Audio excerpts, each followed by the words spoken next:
Friends, welcome back to my channel Deepa blogs में आप सभी का स्वागत है। उम्मीद है आप सब बहुत अच्छे होंगे और मैं भी अच्छी हूँ। तो आज का व्लॉग स्टार्ट कर रही हूँ मॉर्निंग से। टाइम हो रहे हैं 11:30। तो मैं नहा के जस्ट अभी आई, तो मैंने सोचा चलो स्टार्टिंग कर लेते हैं आज मॉर्निंग से ही। तो पता है मैंने मुँह पर ना कोई क्रीम नहीं लगाती हूँ, लेकिन मॉइस्चर क्रीम के लिए मैं गोले का तेल लगाती हूँ, क्योंकि मुझे कोई क्रीम सूट नहीं करी। तो फाइनली मैं इसके पीछे ही पड़ गई हूँ, गोले का तेल, जिसे हम नारियल का तेल भी कहते हैं। और उसके बाद ये लैक्मे की जो फिर वही बात हो जाएगी। एक क्रीम है, ये लगाती हूँ, थोड़ी सी लेती हूँ डेली के लिए बस, और इसके अलावा कुछ नहीं लगाती। तो चलिए ये फटाफट से लगा लेती हूँ।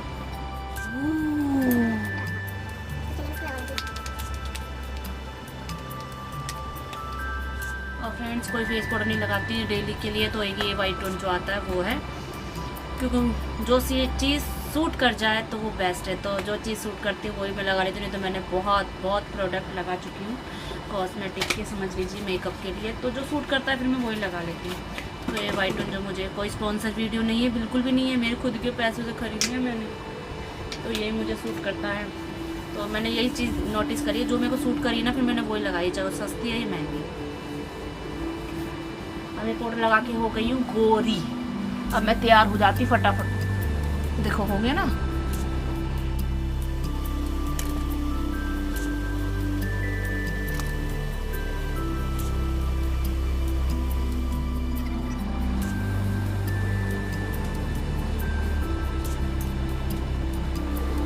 तो फ्रेंड्स, हम हो गए हैं तैयार। लटका देते हैं तौलिया और देखिए हम तैयार हो गए, नहा धो के एकदम रेडी बाबू बन गए। तो सारे घर का काम तो मैंने कर ही लिया, तो उसी के बाद नहाने गई थी मैं, देखिए। और आज है मावस। वैसे तो 15 दिन से कनागत चल ही रहे हैं। तो आज है 11वां श्राद्ध कनागत है, यानी कि आज मेरे ससुर जी का है श्राद्ध। तो आज उनका श्राद्ध निकाला है, मैंने करा है। तो आज खीर बनाई थी, ये देखिए, ये देखिए। अभी थोड़ी सी खाई है मैंने, मम्मी को भी थोड़ी सी दी है बिल्कुल। और देखिए ड्राई फ्रूट वगैरह सब डाला है, ताकि हमारे ससुर जी खा के खुश हो जाएं और खुश होके जाएं हमारे घर से। तो उनके लिए आज श्राद्ध कर दिया था। मेरी सासू का, माँ का भी था, लेकिन मैंने उसकी वीडियो नहीं बनाई थी, क्योंकि उस टाइम मेरे पास काफ़ी वीडियो पेंडिंग में थी। तो मैंने सोचा अभी तो श्राद्ध चल ही रहे हैं, तो बीच में मैं बना दूँगी। तो इसलिए आज अपने ससुर जी का जो मैंने श्राद्ध किया है तो वो मैंने कर दिया। और मैंने अपने बड़े बेटे से करवाया था, क्योंकि श्राद्ध का ये है कि अगर बेटा या पोता करे तो ही लगता है ज़्यादातर। बहुत ज़्यादा मजबूरी होती है जब मैं करती हूँ, जैसे अब घर में कोई नहीं है तो मैं करती हूँ। तो मेरा बेटा सुबह 8 बजे तो चला जाता है, जैसे कि आपको पता है। तो मैंने 8 बजे से पहले यानी कि 7:30 पौने 8 बजे तक करवा दिया था उससे, उसके हाथों से। उसको वो पता नहीं है, लेकिन मैं बता देती हूँ तो वो कर देता है। तो कई दिनों से, कई बार से समझ लो वो करता है, क्योंकि कई चीज़ होती है जब हमें समझ आए तो जब ही बेहतर है। नहीं होते तो हम तो नादान बुद्धि है, इतने बड़े हैं नहीं, तो इसलिए अक्ल भी नहीं है। तो जैसे जैसे पता चलता है तो ऐसे कर लेते, इसलिए मैं अपने बेटे से ही करवाती हूँ। और जब उनके पापा का ऑफ होता है उस दिन और श्राद्ध पड़ जाता है या मावस पड़ जाती है तो मैं उनसे ही कराती हूँ। तो आज हमारे ससुर जी का था, तो उनका श्राद्ध निकाल दिया। अब लास्ट का ही करूँगी, क्योंकि सासू माँ का भी कर दिया मैंने, उनका भी श्राद्ध इनसे पहले ही दिया था, और लास्ट का करूँगी। बस मेरे 3 श्राद्ध करती हूँ। तो चलिए टाइम देखिए आप लोग, बैठ के 12 होने वाले हैं। 11:30 पे मेरा मन कर रहा है मैं थोड़ी सी खीर खा लूँ, फिर मैं ऊपर रूम में जाऊँगी, क्योंकि ऊपर मेरे ना सिलाई का बहुत काम है, बिल्कुल टाइम नहीं मिल रहा, मैं क्या करूँ। और आजकल लगून ना मेरे बहुत कच्ची हो रही हैं, टूट जाते हैं। मतलब क्या कैल्शियम की कमी है, किस चीज़ की समझ नहीं आ रहा। यूँ ही टूट जाते हैं, जरा सा कुछ लगता है, ये कुरकुरे हो जाते हैं। तो थोड़ा सा मैं खीर खा के फिर ऊपर वाले रूम में जाती हूँ, जो मेरी सिलाई विलाई के काम है, देखती हूँ कहाँ तक पहुँचा है, क्योंकि समझ नहीं आ रहा कब से। मैं पहले थोड़ा सा कर लेती हूँ कटोरी में, फिर हस्बैंड आके खा लेंगे। छोटा बेटा खाता नहीं है, बड़ा बेटा वैसे खा के भी गया है। तो चलिए इसी बहाने घर में खीर बन जाती है, तो वैसे कहाँ खीर बनती है घर में। तो आप लोग भी आ जाइए हमारे साथ, खीर खा लीजिए। श्राद्धों में, कनागत में ज़्यादातर खीर ही मिलती है खाने के लिए, और खीर से ही पूजा जाता है श्राद्ध को। और श्राद्ध भी कहते हैं कई लोग, इन्हें कनागत भी कहते हैं, तो दोनों तरह से मुझे समझ आ जाता है। वैसे कहते हैं कि अगर हमारे पितृ खुश है ना तो घर में सुख शांति बरकत बनी रहेगी। अगर वही अशांत है तो घर में पॉसिबल नहीं है, आप कितनी पूजा पाठ कर लो सब बेकार है। तो अपने पितरों को खुश रखना चाहिए। जब से मुझे समझ आई मैं श्राद्ध करती हूँ, उससे पहले मुझे इतनी अकल नहीं थी, मैं उससे पहले ही बोल रही हूँ। तो मेरी सास करती थी तो वो बताती थी मुझे कि ऐसे ऐसे कर लिया करियो बाद में बाद में वो ये बड़े बुजुर्गों का कहना ऐसे ही रहता है। तो बैठा के फिर मुझे बताते थे। सो अभी याद है तो इसलिए कर लेते हैं। और मेरी सास तो यूँ कहती थी मुझसे कि तूने इसमें काजू बादाम ना डाले। मैं कहती थी मम्मी आपके ख़त्म हो गए उनकी बातें याद आती है। तो जब मम्मी का श्राद्ध करती है तो वही सारी बातें मुझे दिमाग में रहती है। फिर मैं अपने बेटे से कहती हूँ बेटा काजू बादाम भी डाल दिए भोग में।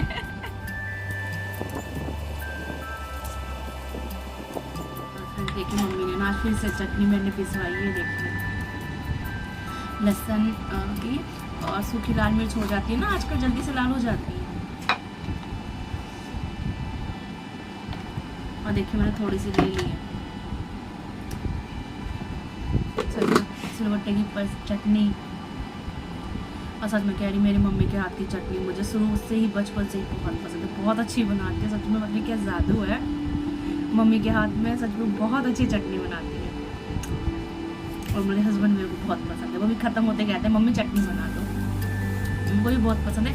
एक बार ना वो ड्यूटी लेकर गए थे तो बाकी के उन सबों के सामने उन्होंने क्यों सब्जी नहीं दी तो घर में कहते हैं मुझे चटनी दे दो, कुछ भी दे दो, मैं वही ले जाऊँगा। तो उस दिन चटनी दी तो चटनी ले गए। खाने बैठे थे सब, ये 4-5 लोग इकट्ठे होकर खाते हैं। तो उन्होंने कहा यार चटनी तो बहुत टेस्टी है, तेरी बीवी ने बहुत अच्छी बनाई है। तो उन्होंने कहा मम्मी भी नहीं बनाई, मम्मी ने बनाई, और वो भी सिलबट्टे की पीसी चटनी है।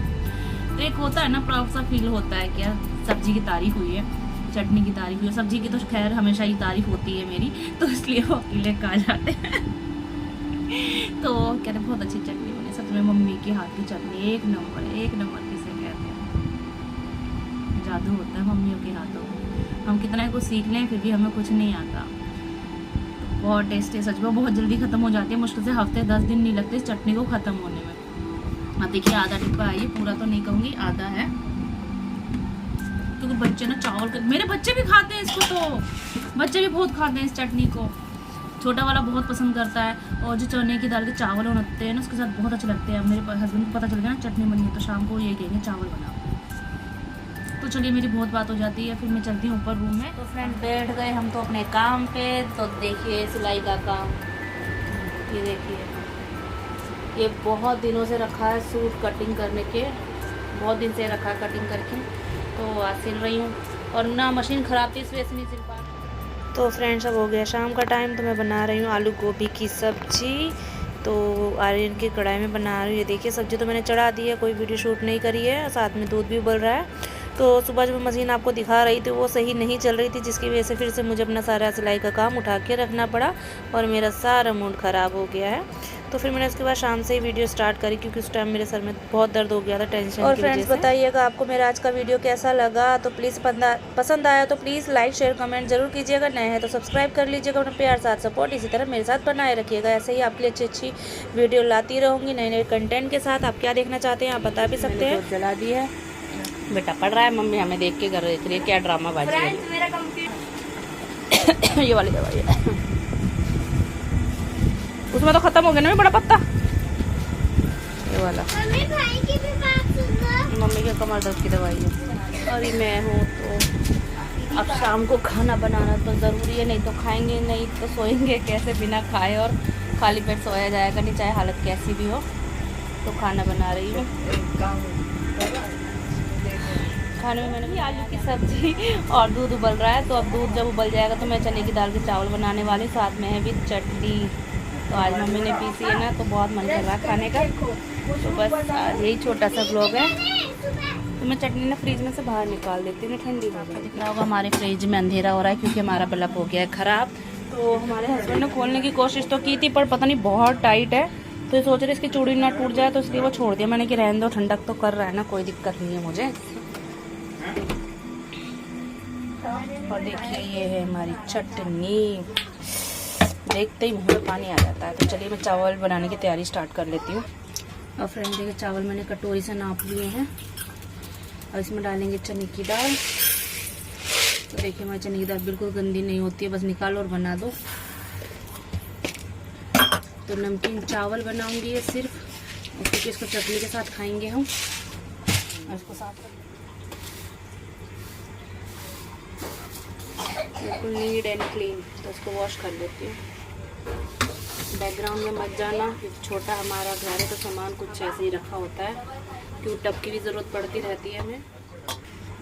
चावल धो के ले आए हैं, तो चावल धोने के बाद मैं इसमें पानी डाल देती हूँ, ताकि फिर मैं जब चावल बनाता हूँ उसमें से ऊपर से लेके ही भगोने में डाल दूँ, यानी कि पतीले में।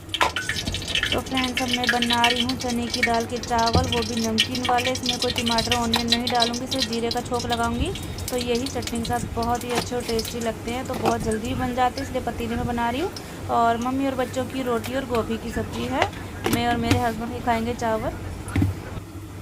तो फ्रेंड्स, यही था आज का मेरा वीडियो। अगर आपको ज़रा भी पसंद आया तो प्लीज़ लाइक शेयर कमेंट जरूर कीजिएगा, नया तो सब्सक्राइब भी कर लीजिएगा। अपना प्यार साथ सपोर्ट इसी तरह मेरे साथ बनाए रखिएगा। मिलूंगी आपसे नेक्स्ट ब्लॉग में।